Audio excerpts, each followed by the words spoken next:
Well, hello, and welcome back. Oh, let me adjust the camera here. There we are. I had my face, my nose was hitting into the thing last week. Anyway, I'm AJ O'Neill. This is Beyond Code Live, and we are now on to part 7. Oh, whoops, got the wrong thing up here.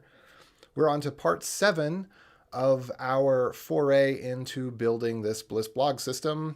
And what we're going to do here, I actually just created part 6 in which I reviewed not this pull request, which finally got merged. So now we are, by the way, bliss.js.org is a thing now. Pretty cool, huh? Very easy to do, as you will have seen in the video before last, part 5.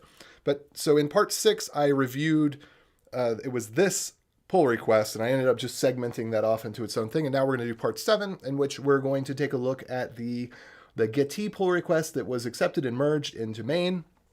And then we're going to fix just a couple of bugs that have cropped up in here. Maybe do a little refactoring. This is kind of more of a lunch break thing for me right now. So I've got maybe 20 minutes. We probably won't get that far. We might get the one bug fixed. We'll see.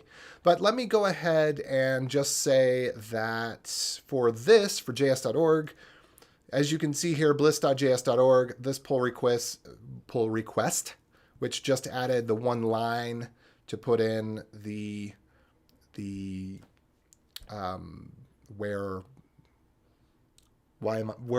words are failing. The domain and path, the URL, that's what we call that, the URL. It's just put in the URL of the project, and yeah, that was pretty much it. Cool.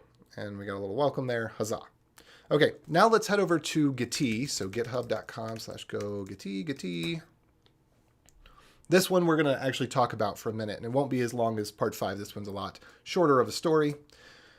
But if we go here into, let's just for a little bit of context, let's go back into where, I don't know if I actually closed this out yet. So let's see if we can search here, query, can I add the feature? So I can now close this out. This has been merged. So I'd gone through and I said, hey, this is how GitHub does it. Could we make it so that when we click a button, or could we make it so that a GET request can pre-fill content to a new file being created? That was kind of the summary of the question. And I asked the 3 things, and I had the checkboxes here empty, and I checked them off after he came back and said, yeah.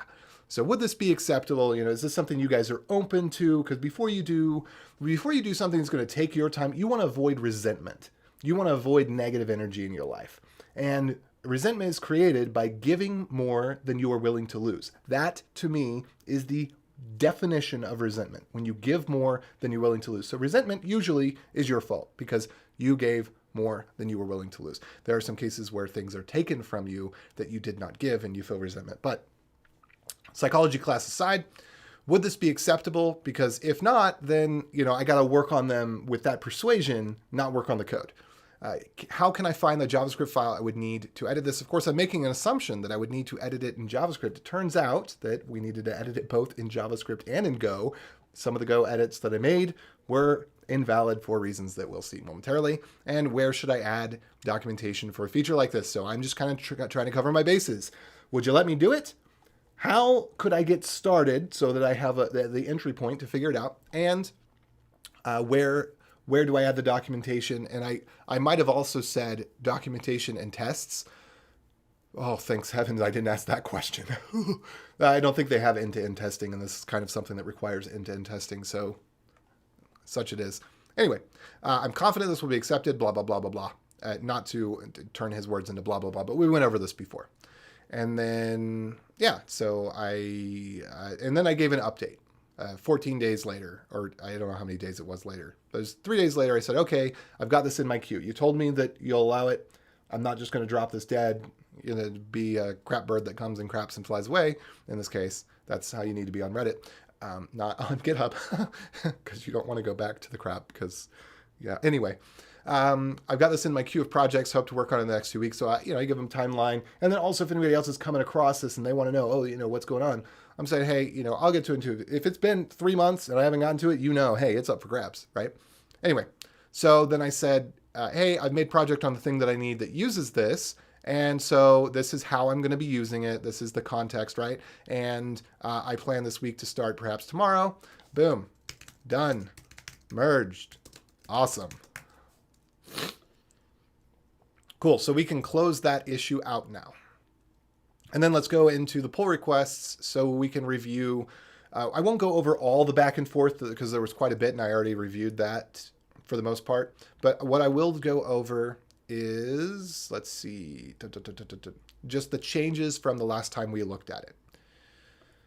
So here it was. I changed the title because I found that there were a number of things that kind of people got the wrong impression about what this was. And since there's a lot of people who work in the code base, it's a big code base. There's front end parts, there's back end parts, there's an API, there's all sorts of stuff going on. We can't expect that everybody who is capable of reviewing and giving a pass or fail on this understands the full context of everything. And so I found that I was not as clear as I needed to be. I went back, I made it more clear. I updated the title to say prefill suggested rather than create, because create implies that it's written to disk. Here, we're just saying that the form is pre-populated with information. So prefill suggested is what I changed that to make that more clear. I added I should have done this at first. I added this. By the way, the KBD tag is what you can use to put borders around images when you are doing this sort of thing. So I showed this before, but I'm going to show it again because I think this is such a great pro tip. In fact, I need to tweet this as a pro tip. I'm going to make a note right now to tweet this as a pro tip because this is truly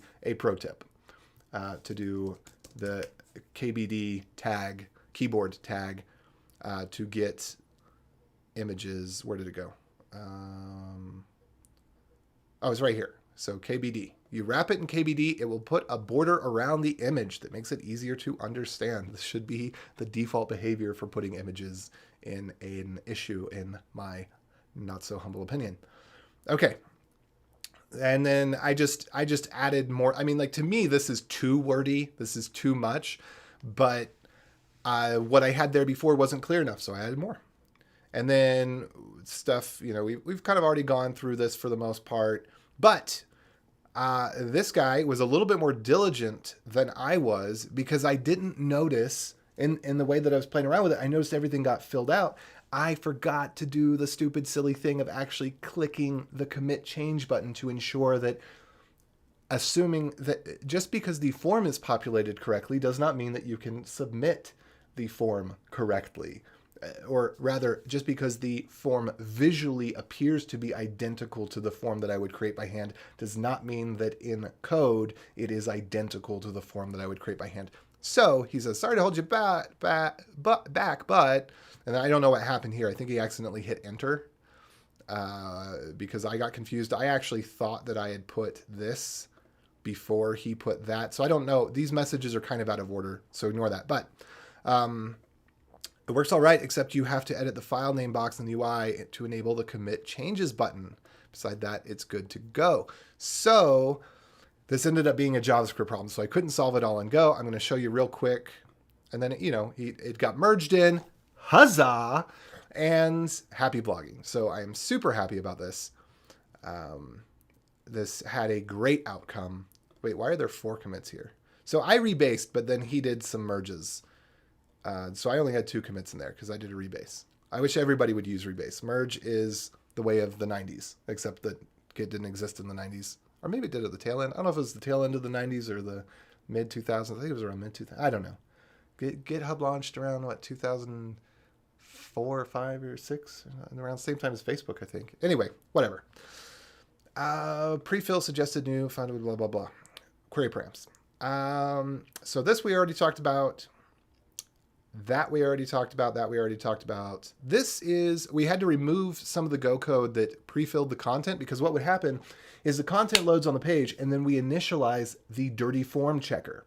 So if there is already a value in the form when the dirty form checker is initialized, then the value that is in the form is considered to be the clean value, not the dirty value. And this makes sense because if you click the edit button, which executes almost exactly the same logic, the form is not dirty if the file is the original file. So if the file, the assumption was if the file is pre-filled on the server side, it's because the file already exists. And even pre-filling it on the client side turned out not to be directly, there was some stuff there. So because you can't just add the value to the text area input, because the text area input, it turns out, was being controlled by this editor called Monaco, which I think is the same as the VS Code editor. I think that's what it is. I haven't double checked to be sure, but it's by Microsoft, so I can only assume it must be the VS Code editor.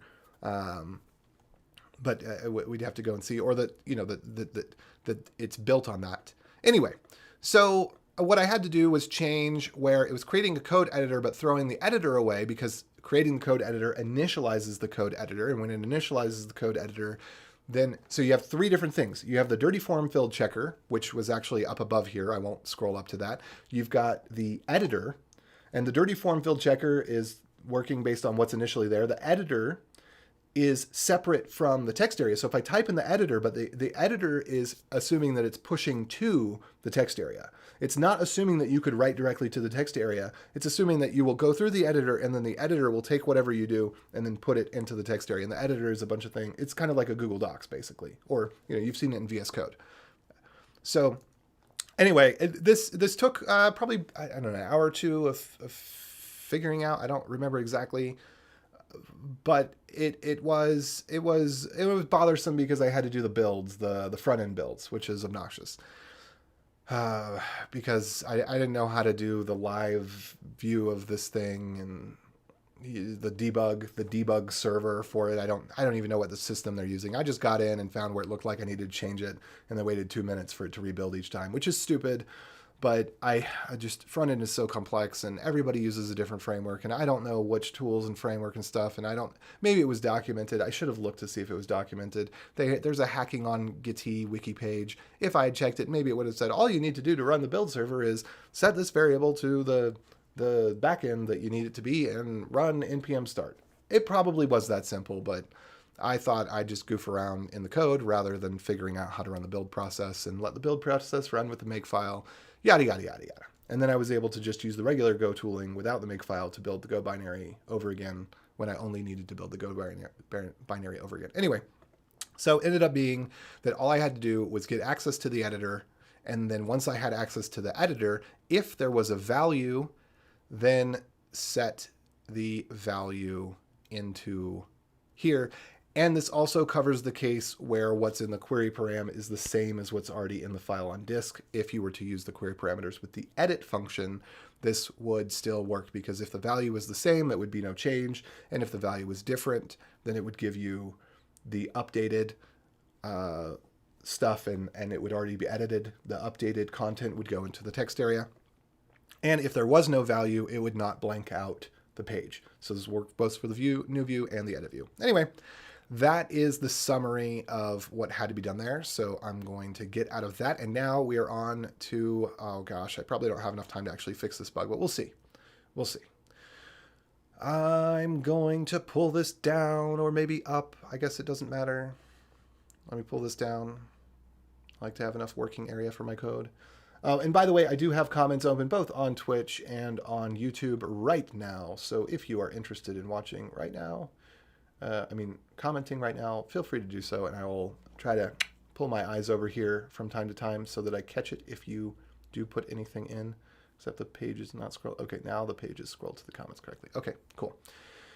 All right, so the problem that we have is that with my latest set of changes, blah, blah, blah. You may notice, I don't know how this happened because I could have sworn this was the last thing, part of the last batch of changes that we made, but you may notice that now the title is not updating. Now, if I refresh the page, you can see that it was saved properly, but now it's not loading the current by default. So it's opening up to a new page.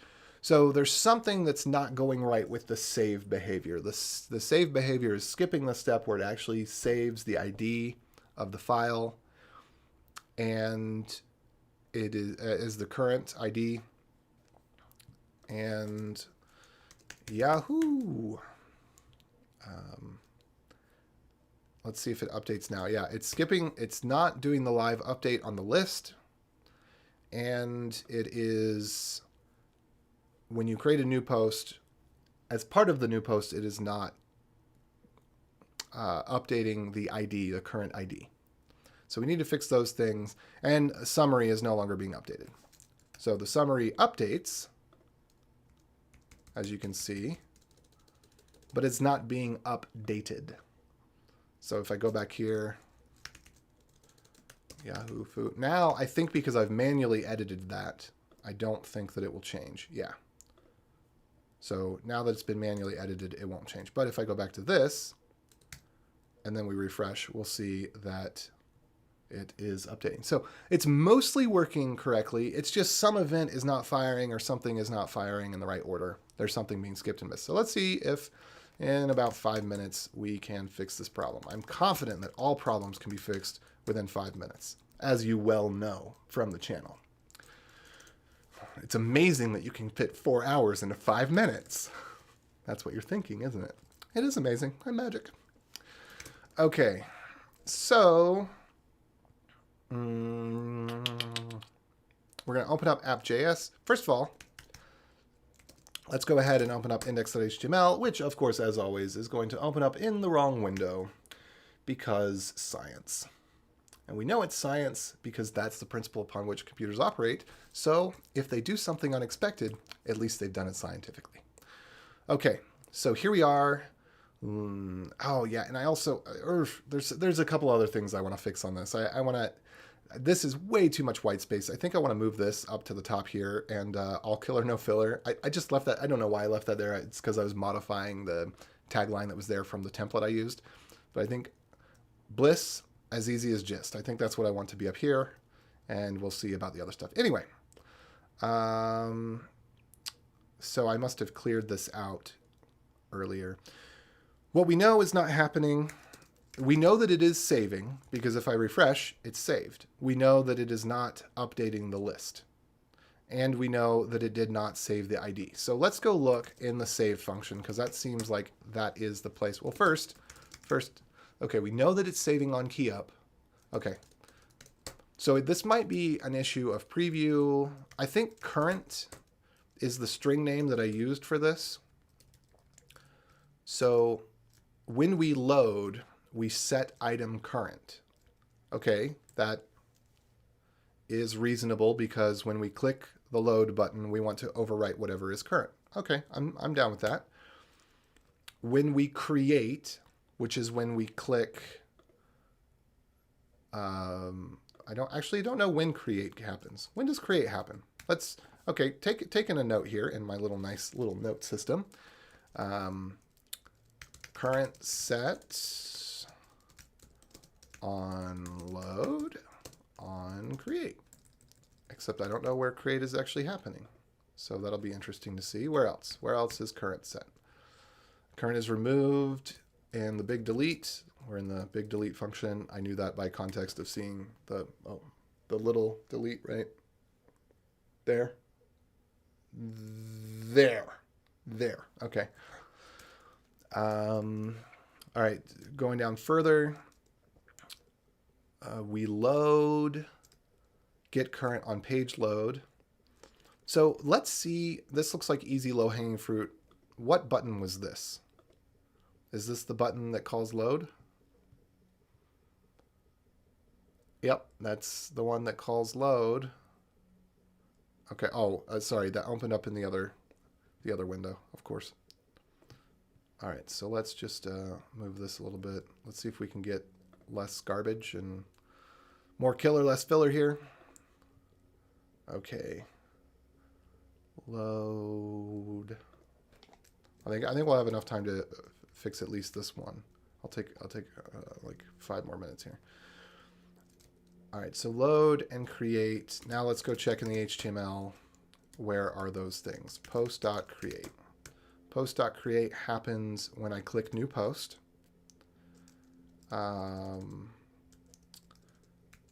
And I think what needs to happen that's not happening is that it needs to happen on the very first page load. That's the problem that we're seeing. On the very first page load, we have an on key up. Yeah. List is nothing. Okay, I think I've got this. I think I know where to fix that. Sorry, I didn't explain my thought process. My thoughts were kind of happening probably faster than words happen. So I don't know that I have the words to describe what my thought process was. But if we go here into list, it was more one of those like brain connections than a thought even per se. But if we go into list, we have this place where if there's not an items.length, then we're going to set all this stuff. But then if there's not items.length, what we really need to do is we need to create. And then we need to run this again with create. So really what we need to do is all. Okay, and if not items.length, then here we need to create first post ever on first ever page load, or after literally everything is deleted. Okay, so that's what we need to do. Now, what should that look like? Let's go see what post.create looks like.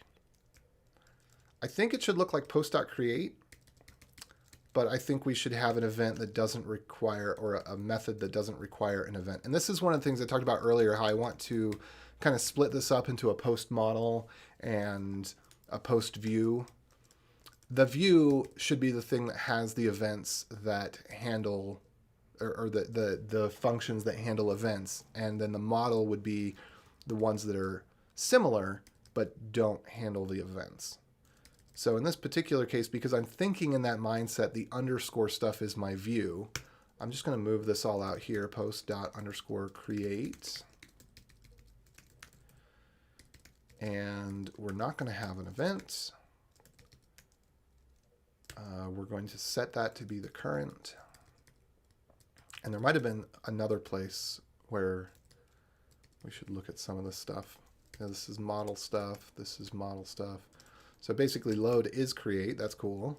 But create is also going to set the ID for us, and then it's going to store it after it loads it. Okay, so that's good. And then we want to run list again, except that I'm pretty sure what we're running in list is what we have right here. So post list.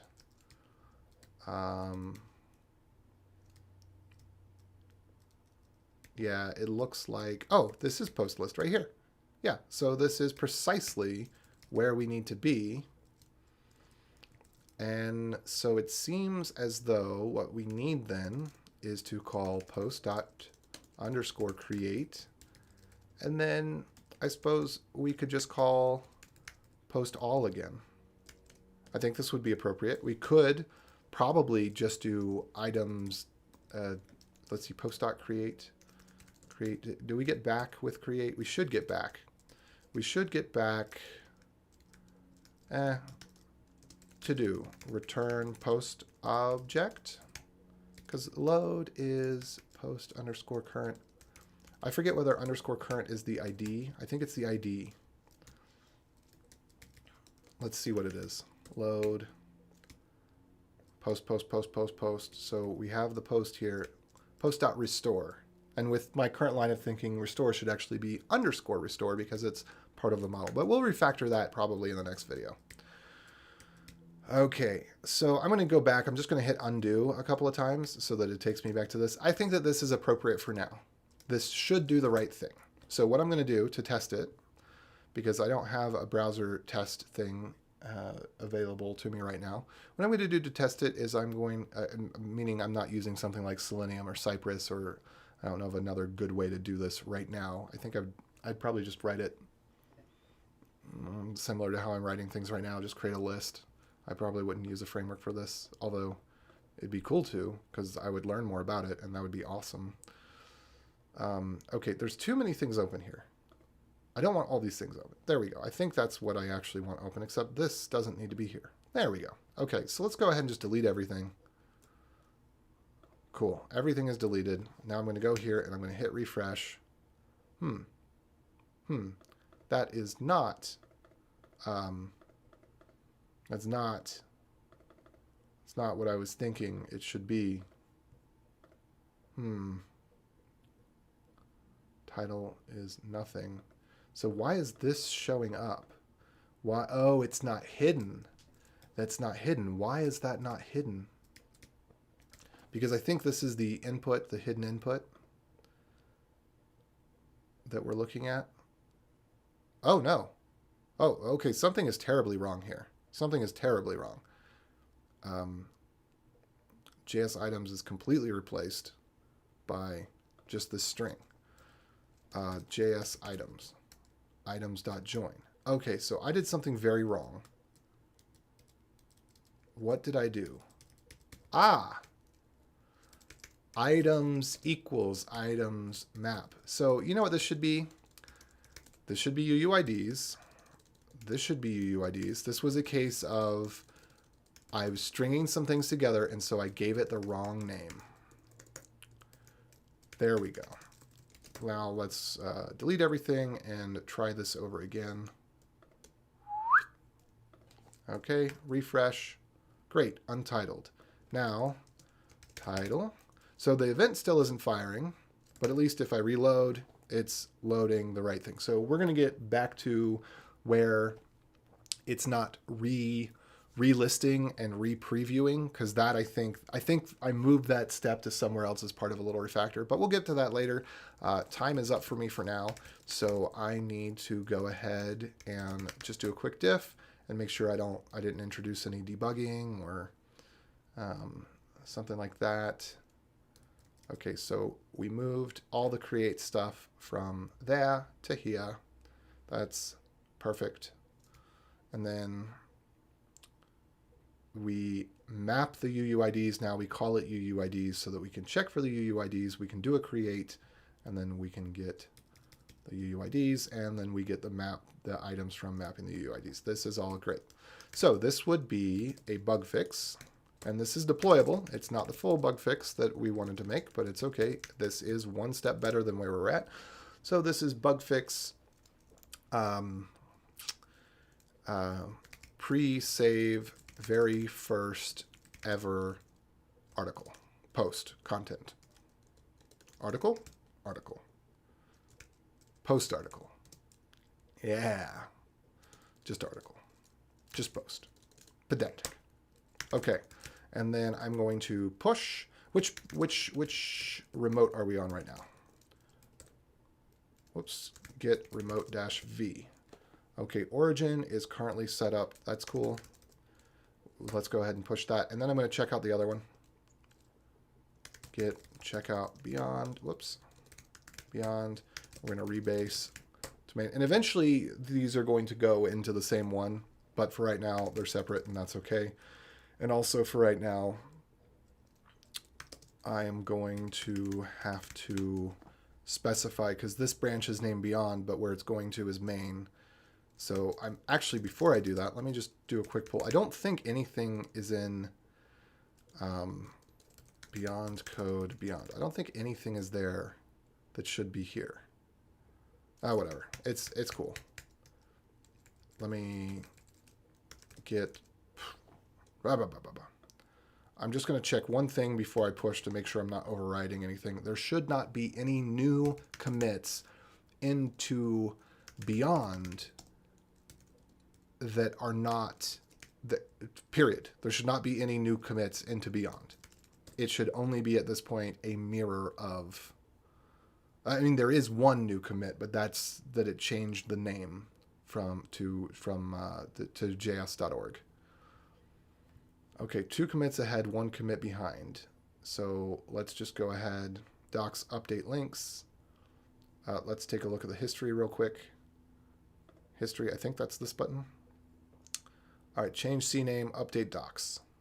Clean up README. Yep, and then let's just real quick, let's take a look at this one. Update links. Oh, that's, yeah, okay. These two, pre-save, cleanup. Pre-save, cleanup. Yep, okay. So checks out. There we go. All right, and with that, we're out. If you like this, if it was good for you, if you learned something, go ahead and hit that thumbs up. If you want more like this, subscribe, hit the bell, do personalized notifications if you're on the live channel, because I do other stuff on the live channel other than code, and you might not be interested in all of it. Some of it's gaming, some of it's soldering, some of it's, I don't know, there's probably some random stuff on there too. Anyway, check down in the doobly-doo for links to this, that, and the other, including the live channel, the Beyond Code channel, and the Morning Shout Thoughts channel. And with all that, I hope that you have the best 12:55 p.m. ever. Adios. And now I will go hit the button. I found that the trick is that if I first make sure I have OBS highlighted, it always works. Watch this.